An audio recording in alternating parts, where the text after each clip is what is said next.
ସକାଳ ହେଲା ମାନେ ଆମ ଓଡ଼ିଆ ଘରେ କ'ଣ ଖାଇବେ ସେଇ ଚିନ୍ତା। ବୁଧବାର କ'ଣ, ଶୁକ୍ରବାର କ'ଣ, ରବିବାର କ'ଣ, ଭେଜ୍ ଦିନରେ କ'ଣ। ଆଜି ଯେହେତୁ ବୁଧବାର ଥିଲା ଭାବିଲି ସ୍ୱାମୀକି ଗୋଟେ କିଛି ନୂଆ ଆଇଟମ୍ କରିକି ସକାଳୁ ଖାଇବାକୁ ଦେଇଦେବି।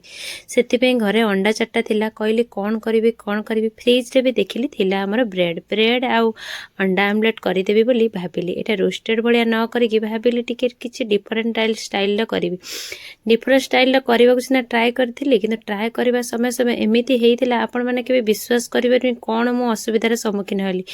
କାରଣ ନୂଆ ବାହା ହେଇଥିବେ ଆପଣ ଏସବୁ ଜିନିଷ ସବୁବେଳେ ମମି ହାତ ରନ୍ଧା ଖାଇ ଦେଉଥିବେ, ଜଣା ପଡ଼ୁନଥିବ। କିନ୍ତୁ ଶାଶୁଘରେ ଯେତେବେଳେ ଆପଣଙ୍କୁ ନିଜେ କରିବାକୁ ପଡ଼େ ନା, ମୁଁ ଆଉ କ'ଣ କରିବି, ମୁଁ ଭାବିଲି କେମିତି ଆକୁ ଓଲଟେଇବି। ଏତେ ବଡ଼ ଆମଲେଟ୍ ହେଇଯାଇଥିଲା, ମୋତେ ବହୁତ ଚ୍ୟାଲେଞ୍ଜ ହେଇଯାଇଥିଲା। ସେଥିପାଇଁ ସେଟା ଭାଙ୍ଗି ଯାଇଥିବାରୁ ଆଉ ଗୋଟେ ଛୋଟିଆ ଆମଲେଟ୍ଟେ କରିଥିଲି।